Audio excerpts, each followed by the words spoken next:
ये हमारा माँ बाप से, हमारा भाई से, मोटा भाई से हमारा।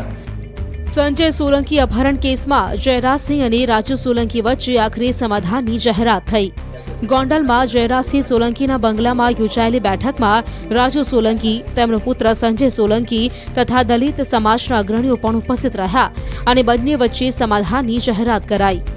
જયરાજસિંહ અને રાજુ સોલંકીએ સમાધાનને લઈને ઉઠી રહેલા તમામ સવાલોનો જવાબ આપ્યો।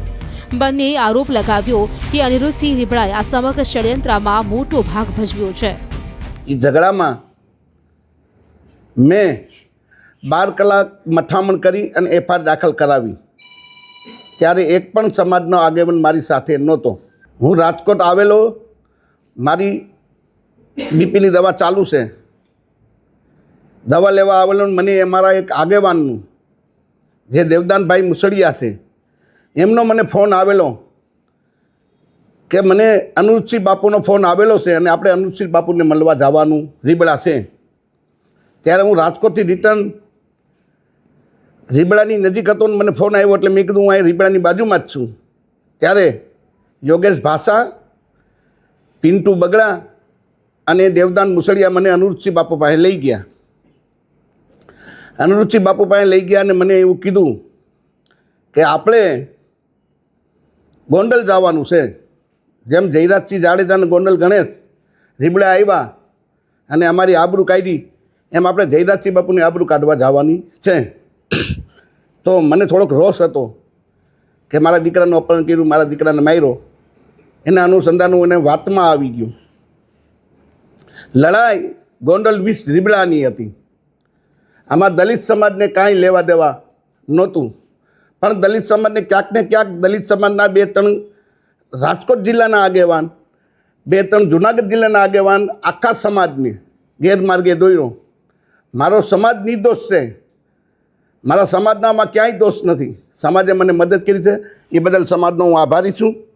પણ સમાજના 2-4 આગેવાન જુનાગઢ જિલ્લાના ને 2-4 આગેવાન રાજકોટ જિલ્લાના જે સમાજને ગેરમાર્ગે દોર્યો છે, અને આખું મને સૂચના દેવામાં આવી કે આપણે ગોંડલ જવું છે। અમે ગોંડલ આવ્યા, ગોંડલ આવી અને અમે જયરાજસિંહ બાપુની આબરૂ કાઢી અને જેમ અનિરુદ્ધસિંહ બાપુએ કીધું પ્રમાણે મેં બોલ્યા એવું વર્તન કર્યું। એ વર્તન કર્યા પછી વિષય પૂરો થઈ ગયો કે હવે આપણે ભાઈ જે કરવું તે કરી લીધું, એની ધરપકડ થઈ ગઈ છે, જેલમાં આવી ગયા ગણેશભાઈ, આપણે ત્યાં આપણે એન્ટ્રી પાડીએ એવા દલિત સમાજની તંગડી આપણી ઊંચી રહી ગઈ, હવે આપણે વિષય પૂરો કરવાનો। પછી મને સૂચના આપવામાં આવી કે હવે આપણે ગીતાબાને રાજીનામું માંગવાનું છે। સમાજના આગેવાન દેવદાન મુસળિયા, આ ભાઈ યોગેશ ભાષા, એ મને સૂચના, અને દિનેશ પાત્ર અને રાજુ સખિયા, આ મને સૂચના આપતા ગયા કે હવે આપણે ગાંધીનગર જવાનું છે। 2 લાખ બાઇકની મેં ચેલેન્જ કરી અને સમાજે મને સહકારે આપ્યો। સમાજ તૈયાર હતી જવા માટે, પણ ક્યાંક ને ક્યાંક ગેરમાર્ગે અનિરુદ્ધસિંહ બાપુને સમાજના જે આગેવાન છે અમારા જુનાગઢ જિલ્લાના અને જે રાજકોટ જિલ્લાના 2-3 આગેવાન છે એને ગેરમાર્ગે આખા સમાજને દોર્યો અને ગીતાબાનું રાજીનામું માંગવાનું, અને ગીતાબા રાજીનામું આપ્યા પછી અનિરુદ્ધસિંહ જાડેજાના દીકરાને ચૂંટણી લડાવવાની, આવી રીતના ગેરમાર્ગે સમાજને દોર્યો અને મને પણ દોર્યો।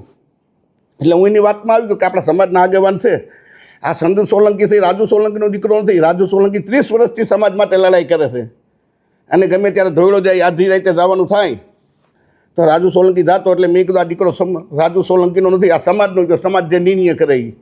એટલે આખા સમાજને ગેરમાર્ગે દોરવાનું કામ આપણા સમાજના 2-4 આગેવાનું જુનાગઢ જિલ્લાના, 2-4 આગેવાનો રાજકોટ જિલ્લાના અને અનિરુદ્ધસિંહ જાડેજાએ કર્યું છે। અને જ્યારે મારી પર ગુસ્સીટોક થઈ, મારે સમાજને પૂછવું જોઈએ, 100% પૂછવું જોઈએ, આ સમાધાન કર્યું છે મેં, તો મારે સમાજને પૂછવું જોઈએ। પણ ક્યારે કે સમાજે મને મદદ કરવી તો 100% મારે સમાજને પૂછવું જોઈએ। હું જ્યારે જેલમાં ગયો, મારા આખા પરિવારને જેલમાં નાખી દીધા। જેલમાં નાખ્યા પછી સમાજના સૌથી પહેલાં ધોરાજી તાલુકાના યોગેશ ભાષાએ હાથ ઊંચા કરી કે મારે રાજુ સોલંકીને કાંઈ લેવા દેવા નહીં। બીજા નંબરે દેવદાન મુસળિયાએ ક્યાંક ને ક્યાંક સમાજ તો તૈયાર હતો, એક એવું મોટું આંદોલન થઈ રહ્યું હતું કે તમે ઊંડાકાંડને ભૂલી જાવ એવું મોટું જબરદસ્ત આંદોલન થાત તો રાજુ સોલંકી ક્યાંક ને ક્યાંક મોટો થાત, સમાજના આગેવાનું કપાત હતા એટલે આંદોલન ના કર્યું। સમાજના લોકોને રોકવામાં આવ્યા કે આપણે આંદોલન નથી કરવું, આપણે કાંઈ નથી કરવું। રાજુ એના પાપે અંદર જેલમાં ગયો છે, મને મદદ ના કરી। મારી ઘરવાળી જાતિને આગેવાનોને પૂછતી કે ભાઈ મારા ઘરવાળાને મારા દીકરાને તમે આખું ગુજરાત જાણે છે કે રાજુ સોલંકી ઉપર ને રાજુ સોલંકીના પરિવાર પર ખોટી ગુસ્સી ટોક થઈ છે, આખો સમાજ જાણે છે. પણ ક્યાંક ને ક્યાંક સમાજના આગેવાનું વહીવટી તંત્રએ સેટિંગ કરીને અમને જેલમાં નાખવામાં આવ્યા, અને જેલમાં ગયા પછી સમાજના આગેવાનું જ અમારા જૂનાગઢ ડીવાયએસપીનું સન્માન કરવા હું કામે ગયા હતા ભાઈ તમે? કેમ કે આ જે જૂનાગઢના ડીવાયએસપી સાહેબ છે તમારા સરબંધી થાય છે? રાજુ સોલંકીને જેલમાં નાખ્યો એ બદલ સમાજના આગેવાનું જે આ કહેવાતા આગેવાનોને હું નામ દઉં છું એ સન્માન કરો કે સાહેબ તમે બહુ સારું કર્યું, રાજુ સોલંકીને તમે જેલમાં નાખ્યું. તમે મને મદદ કરી હોત, મારા ઘરવાળાઓને 5 રૂપિયાની મદદ કરી હોત, 5 કિલો બાજરો નાખી હોત, તો મારે 100% સમાજના આગેવાનોને પૂછવું પડે કે તમે મને મદદ કરી છે, હું જેલમાં ગયો તો મને જેલમાંથી બહાર કાઢ્યો છે. અમે મારા પૈસા આવ્યા, પણ લડાઈ રીબડા વીસ ગોંડલની હતી અને સમાજને આખાને ગેરમાર્ગે દોર્યો છે. આ સમાજના આગેવાનું અને અનુસિંહ બાપુનું કરેલું છે આ બધું. એમાં જયરાજસિંહ જાડેજા અને ગણેશ જાડેજા નિર્દોષ છે અને ખોટા આખા સમાજને ગેરમાર્ગે દોર્યા છે. કાંઈ બોલાઈ ગયું, જય ભીમ, નમો બુદ્ધાય, સમાજ મને માફ કરજો. તમે કહ્યું કે ખોટી ફરિયાદ થકી સમાધાન કર્યું છે કે શું છે? નહીં, ફરિયાદ ખોટી નહોતી, બનાવ થયો હતો. જે બનાવ થયો છે એ બનાવ થયો હતો, પણ એક રસ્તો કોઈ પણ ઝઘડાનું, કોઈ પણ ઝઘડો થાય તેનો રસ્તો એક સમાધાન છે. તો સમાધાન મને કોઈ પ્રેશરથી, કોઈ લાલચથી કે કોઈ દબાણથી મને કારણ રાજુ સખિયાનો એક ઓડિયો જોયો મેં હમણાં, વિડીયો. એમાં રાજુ સખિયા એમ કહીશ કે રાજુભાઈ સોલંકી 35 લાખ રૂપિયા ભાઈ અનુજસિંહ પાસેથી લેવા. તો જે તે સમયે જયરાજસિંહ બાપુ મારી બાજુમાં બેઠા છે, જે તે સમયે મને 2 કરોડ રૂપિયાની ઓફર હતી. તો હું 2 કરોડ લઉં કે 35 લાખ લઉં ભાઈ? પૈસા જ મારે જોતા હોય તો અનુરુસિંહના 35 લાખ ના લો, જયરાજસિંહ બાપુના 2 કરોડ હું લઈ લઉં.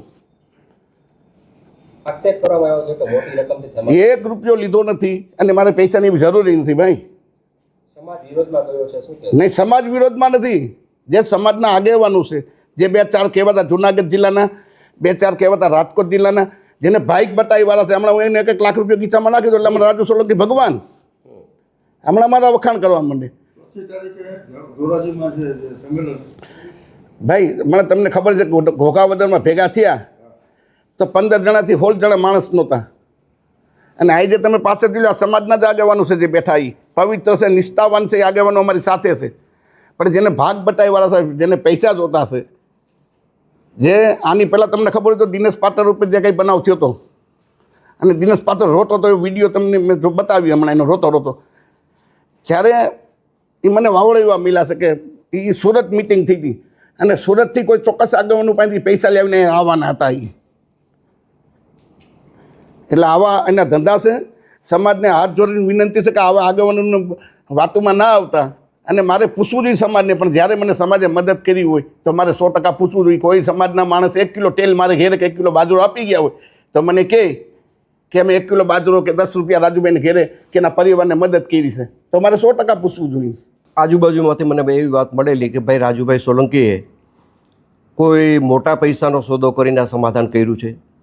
તો હું સ્પષ્ટતા કરું છું કે આ સમાધાન બાબતે રાજુ સોલંકીએ 1 પણ રૂપિયો મારી પાસેથી લીધેલો નથી. એની હું નિષ્ઠાથી ચોખવટ કરું છું.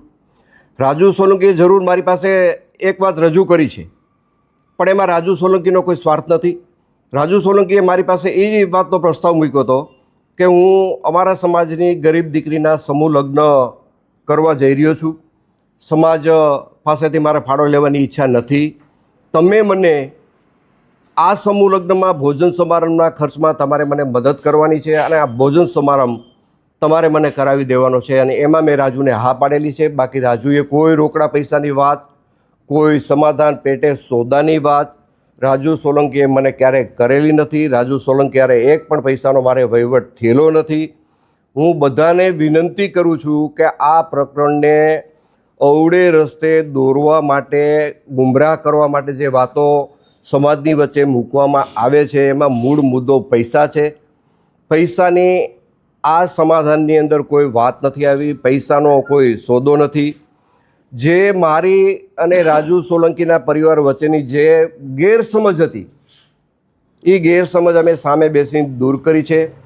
મારે આ પ્રકરણમાં વધારે એવું કહેવું છે કે સમગ્ર પ્રકરણ જ્યારે બન્યું ત્યારે સામાન્ય ઉગ્ર બોલાચાલીનો મામલો હતો. આ મામલો વધીને 2 દિવસમાં બનાવ પછી પૂરો થવાનો હતો, પણ રીબડા અનિરુદ્ધે આખા પ્રકરણને ગેરમાર્ગે દોરવા માટે રાજુ સોલંકીને કાંઈ કીધું, સમાધાનનું કાંઈ આમ વાત કરી, આ તે વાત કરી, પૂરેપૂરા સમાજને ગુમરાહ કરવામાં જો મુખ્ય ફાળો કોઈનો હોય તો રીબડા અનિરુદ્ધનો રહ્યો છે. રાજુ સાથે બેઠા પછી મને ઘણી વાતની ખબર પડી કે આ પ્રકરણમાં રાજુ કંઈ દોષિત છે જ નહીં, અને આ પ્રકરણને અવળો રસ્તો ચીંધાડવા માટે, આખી વાતને ગુમરાહ કરવા માટે અને પ્રકરણને આખું ડાયવર્ટ કરવા માટે માત્ર ને માત્ર જો આમાં કોઈનો હિસ્સો હોય તો આ પ્રકરણને ગેરમાર્ગે દોરવામાં રીબડા અનિરુદ્ધનો હિસ્સો છે. રાજુ સોલંકીએ ક્યારેય પૈસાની વાત કરી નથી. રાજુ સોલંકીના પુત્ર જે મારી બાજુમાં બેઠો છે સંજય, એમને કોર્ટ સમક્ષ જે કાંઈ બનાવની હકીકત હતી એ હકીકત કોર્ટ સમક્ષ એને રજૂ કરી દીધી છે. વાત હવે પછીના કેસની છે. તમારા કેસની રીતે પણ સમાધાન થઈ ગયું છે, કાયદાની રીતે પણ સમાધાન થઈ ગયું છે, અને મૌખિક અમે બેઠા પછી એક પારિવારિક ભાવનાથી અમારી વચ્ચે આ સુખદ અંત આવ્યો છે. આ વસ્તુને કોઈ અવળે રસ્તે ન દોરે, કોઈ જુદી રીતે ન જોવે. રાજુ સોલંકી પણ ભોગ બનીને આવ્યો છે ત્યારે એને કોઈએ કાંઈ કરી દીધું નથી. અનિરુદ્ધે માત્ર ને માત્ર વાતું કરી છે. અનિરુદ્ધ તરફથી રાજુ જેલમાં ગયા પછી કોઈ જાતનો સહકાર મળેલો નથી. રાજુની હાજરીમાં હું કહું છું.